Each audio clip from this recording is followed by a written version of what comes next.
बबुआ बाबूजी के अखियाँ के तारा बड़ा हो, उनकर बुढ़ापा के ये तू ही सहारा बड़ा हो।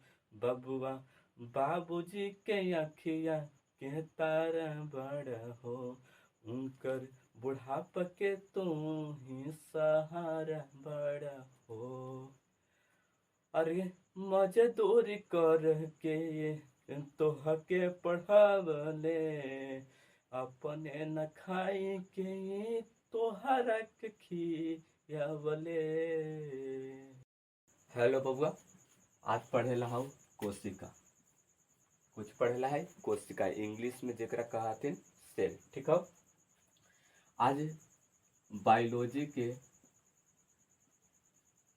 कुछ चैप्टर हो। ठीक हो। एक टॉपिक हो कोशिका। कोशिका केकरा कहते हैं ये पहले देख ले। कहा है कि कोशिका सजीवों के शरीर की संरचनात्मक एवं और क्रियात्मक इकाई है। कहने का मतलब है बबुआ कि जो कोशिका है सजीवों के शरीर, और सजीव में कौन कौन आ गए? सजीव में जंतु और पेड़ पौधे भी आएंगे। तो यानी कि जंतु जितने भी पृथ्वी पर जंतु हैं और पेड़ पौधे सभी के संरचनात्मक यानी कि जो बने हैं और क्रियात्मक उनके क्रिया होती है सब कोशिका की होती है। ठीक है।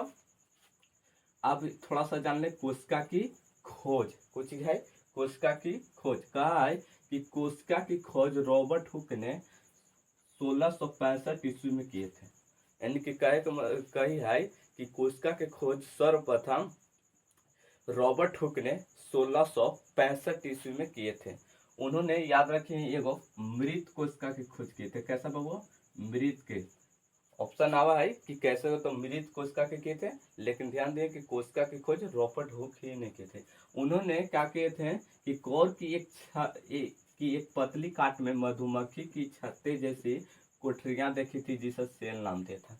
और उन्होंने क्या किया था, एक कोर लिए थे छोटा सा, उसकी एक पतली टुकड़ी, और उसको अपने बनाए हुए माइक्रोस्कोप से देखे थे। तो उसमें उनको देखने को मिलल हलाई कि मधुमक्खी के कोठरी हो ना छतवा बूंद बूंदे, वैसे ही उनका देखला मिले जेकरा नाम दिले हथिन सेल।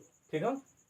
तो याद रखिए कब होले कोशिका की खोज 1665 ईस्वी में, और कौन कर ले रॉबर्ट हुक ने।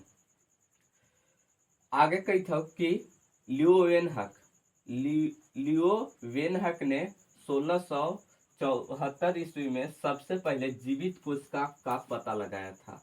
अब बोलता हूँ कि जीवित कोशिका के खोज किसने किया था, तो बोलिए लियोवेनहक ने। ठीक ना, लियोवेनहक ने। कब? तो 1674 में। ठीक ना। वो रॉबर्ट हुक ने मृत के खोज कर लेते, और जीवित कोशिका के खोज लियोवेनहक ने कर लेते। इनकरा याद रखिए लियोवेनहक के फादर ऑफ माइक्रोबायोलॉजी यानी कि सूक्ष्म जैविकता का पिता कहा जाता है। और एक बात और याद रखिए, लियोवेनहक ने बैक्टीरिया के खोज कर लेते बाबू। याद रखिए बैक्टीरिया की खोज की थी। सबसे इंपॉर्टेंट है, पूछ देता हूँ कि बैक्टीरिया की खोज किसने किए थे, तो याद रखिए लियोवेनहक ने। तो अभी तक चैनल को सब्सक्राइब ना हो कर तो सब्सक्राइब करते हैं, लाइक करते हैं, कमेंट्स में कैसा वीडियो लगे तो वो बता दी हैं।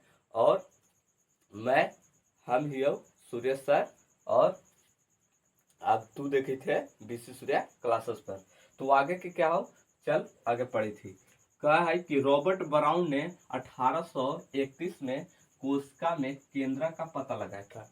अब आगे बाबू कोशिका के तो सबको मृत और जीवित कोशिका के पता तो लग गए, लेकिन आगे बढ़ते गए खोज। अब रॉबर्ट ब्राउन बाबा जी आ गए। अब उन्होंने 1831 में कोशिका में बाबू केंद्र की खोज कर लेते। ठीक ना।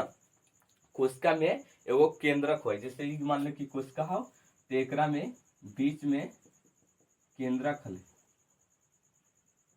इस तरह से करके। ठीक, केंद्र की खोज कर लेते हैं। तो कौन कर लेते हैं? याद रखिए रॉबर्ट ब्राउन बाबा ने। और कब कर लेते हैं? 1831 में कर लेते बाबू। अब आगे कहिए पुरकिंजे। अब पुरकिंजे बाबा आ गए तू कही थी कि 1839 में कोशिका में स्थित तरल जैविक पदार्थ को जीवद्रव्य प्रोटोप्लाज्म का नाम दिया था। अब पुरकिंजे बाबा आके कहे थे बाबू कि अब एगो और खोज कर दिल थी कोशिका में कि एकरा में तरल पदार्थ है, एकरा में कुछ बाबू ऐसे तरल पदार्थ जैविक है, ओकरा जीव द्रव्य यानी कि प्रोटोप्लाज्म नाम दिले थे। ठीक ना, तो याद रखिए प्रोटोप्लाज्म के नाम कब दिले थी कोशिका में 1839 में, और कौन दिले थे? पुरकिंजे। लेकिन ये कंफ्यूज न रही है कि प्रोटोप्लाज्म ने जीव द्रव्य की खोज कोई और कर ले, पुरकिंजे साहब नाम से कर ले, तो जीव द्रव्य की खोज एक और इम्पोर्टेंट सवाल हो जाता है। जीव द्रव्य की खोज डुजार्डिन ने 1835 में कर दिए थे बाबू। कब किए थे? 1835 में। कौन कर लेते हैं? जीव द्रव्य प्रोटोप्लाज्म की खोज, प्लाज्म की खोज कौन किए थे? डुजार्डिन। ठीक ना।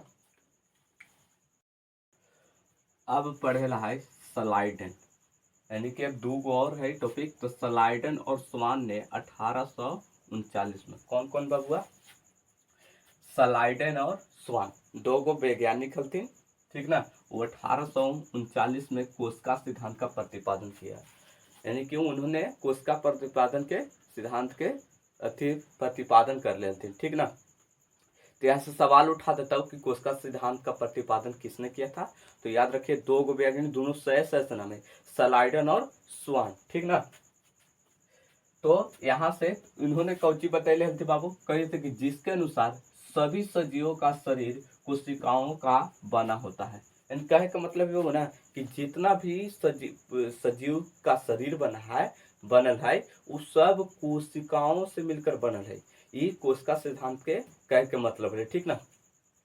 तो याद रखिए जितना भी शरीर है, हमर हो गलो चाहे जानवर के हो गए या पेड़ पौधा के, जितना भी बना है सब कोशिकाओं से मिलके बनल है। ठीक ना। एक और हम खोज कर ले कोशिका के बारे में। 1855 में बिरचो ने बताया कि, यानी बिरचो अब 1800 सर्च आगे चलते रहे, तो बिरचो ने बतैले थे कि बिरचो बाबा ने कि सभी कोशिकाओं की उत्पत्ति पहले से उपस्थित कोशिका से होती है। आप कहे का मतलब है कि जितना जो कोशिका नया बनता है बाबू, पहले से जो कोशिका है उसमें से विभाजन होके बनता है। याद रखिए वो पहले से कोशिका है उसमें से विभाजन होके बनता है। जैसे एग्जाम्पल अगर थोड़ा देख लो तो कभी देखिए हाथ में कटर, हाथ कट जाता हो या घाव हो रहा तो अपने आप ठीक हो जाए, या हाथ कभी कभी मसवाई कट जाता तो अपने आप ठीक हो जाता। तो ठीक कैसे हुआ है? तो याद रखिए कि कोशिका क्या होता है? विभाजन होता है। कोशिका क्या होता है? विभाजन होके, यानी कि उसी में से एक और नया कोशिका के विभाजन जन्म होगा और जाके उसमें भरा जाएगा। तो याद रखिए। और जो माइंड होगा मस्तिष्क, ओकरा में ध्यान दे कि कोशिका विभाजन नहीं होता है।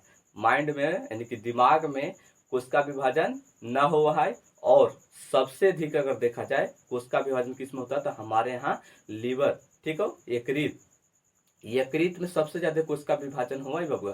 क्या कि एकरा अगर तू काट भी देवे ना, आधा भी काट देवे, तब देखिए बहुत जल्दी से पूरा निर्माण करते हैं। सबसे ज्यादा कोशिका मानव में कोशिका विभाजन हुआ है तो लीवर में। और कहाँ ये भी सवाल पूछा है कि किसमें नहीं होता है कोशिका विभाजन? तो मस्तिष्क में। याद रखिए, इसीलिए मस्तिष्क में चोट वोट लगाई तो जल्दी ठीक ना हुआ है। तो इस सवाल लो अच्छा करियो, समझ में आ गया। तो थैंक्स।